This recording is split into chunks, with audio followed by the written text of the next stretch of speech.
For those of you that have a hard time obtaining focus for sake of work, or focus for sake of anything, I should say, and when you are able to achieve focus, it's through the use of things like stimulants, or you feel like you have to have a cold shower or ice bath, or you have to have 4 espresso in order to be alert, but then you're too alert, you're jittery, you can't focus. There's a really cool way that you can explore the chemistry of your breathing and your bloodstream and the way that your brain works in ways that can really benefit your health. And it works the following way. You want to essentially sit or lie down, doesn't really matter. You definitely don't want to be anywhere near water. And what you want to do in this case is you're going to breathe in deep, so that's going to increase your heart rate, and then exhale passively by just letting air fall out of your mouth. So it would look something like this. So it's you breathe in vigorously and then you let the air just fall out of your mouth. When you do that, what you're essentially doing is you're bringing in a lot of oxygen through that deep breath, and you're exhaling a little bit of that carbon dioxide. But if you were to repeat it 25 times, maybe 30 times, doesn't matter if it's 25 or 30, somewhere in there, you would essentially start bringing in a lot of oxygen and blowing off or exhaling a lot of carbon dioxide. So you're actually going to change the chemistry of your internal landscape, and you can then sense it. You can interocept what that is like. And there are some really interesting reasons for wanting to do that. So I'm not going to do all 25 or 30 now. I'll maybe do 5 or 10 so you can get a sense of what it looks like so that it's clear. I'm going to essentially demonstrate now. So it's inhale through the mouth. I am inhaling through the nose.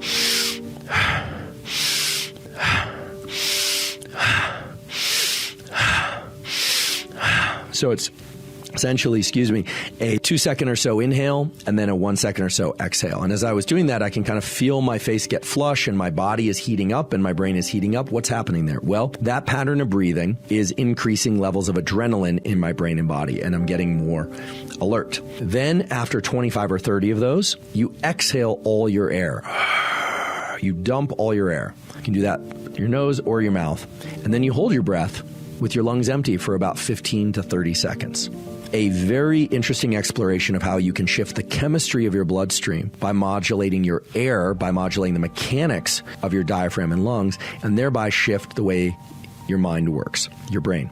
And in fact, what you'll notice is that even though during that 25 or 30 breaths, you'll feel very alert, when you exhale all your air and you're in the breath hold, you will feel very alert but very, very calm. Now, this is interesting because it's a state that we all sort of want to achieve, alert but calm, but have a hard time achieving. And so for those of you that have a hard time obtaining focus for sake of work, or focus for sake of anything, I should say, and when you are able to achieve focus, it's through the use of things like stimulants, or you feel like you have to have a cold shower or ice bath, or you have to have 4 espresso in order to be alert, but then you're too alert, you're jittery, you can't focus.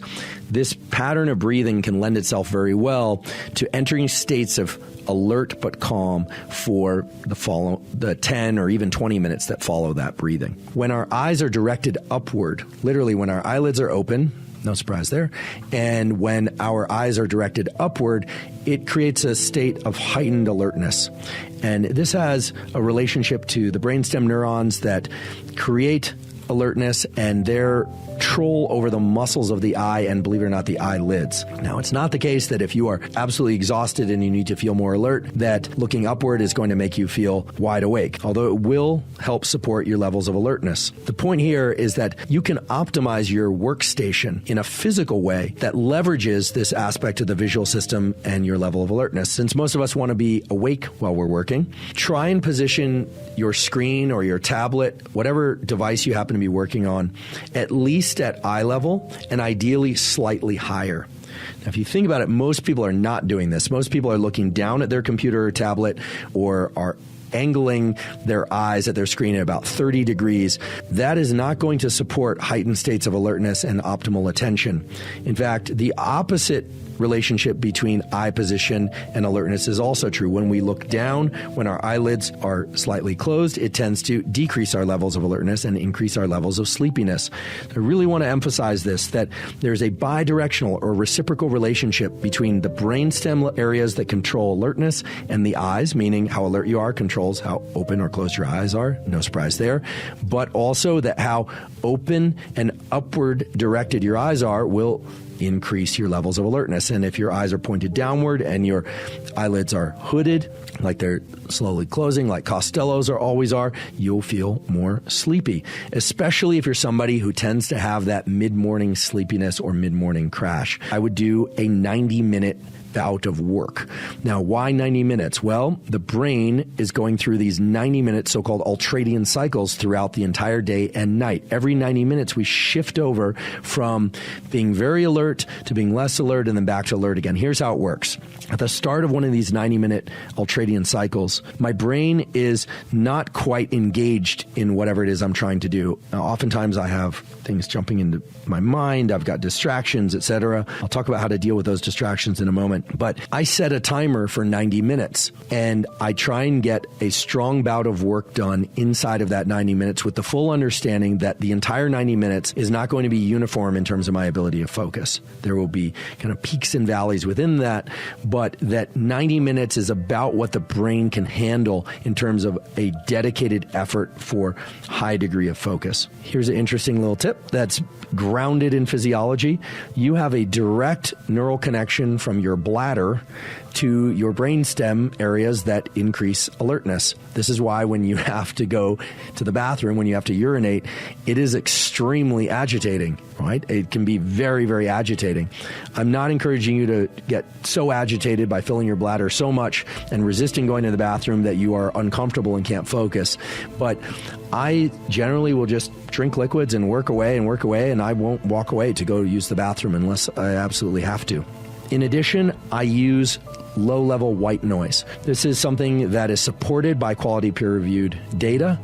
It turns out that white noise, which is essentially all frequencies of sound, or all frequencies of sound that we can perceive, mixed up kind of randomly, there's no structure to it, turned on at a low volume, not with headphones most of the time, puts the brain into a state that's optimal for learning and workflow. And I covered 2 papers during that episode, one that showed that indeed, brain areas involved in attention, brain areas involved in focus and cognition and memory, those are engaged to a greater degree when there is low levels of white noise playing in the background. The other paper that's really interesting did brain imaging and showed that areas of the brain that are associated with dopamine release are increased by low levels of white noise. Dopamine release is associated not just with pleasure, but with motivation and craving. So everything about this 90-minute block, from the low levels of white noise to the position of my computer, how I'm standing and where my eyes are positioned, is geared towards putting me in this tunnel of work. And I have to say that while it can be a challenge to try and achieve this state and this tunnel of work, some days you start to get kind of addicted to it. It feels really good. It's like a workout for the mind. And it is something that as you exit that 90 minutes, you really feel like you've accomplished a lot, because often you have. And it just feels deeply satisfying.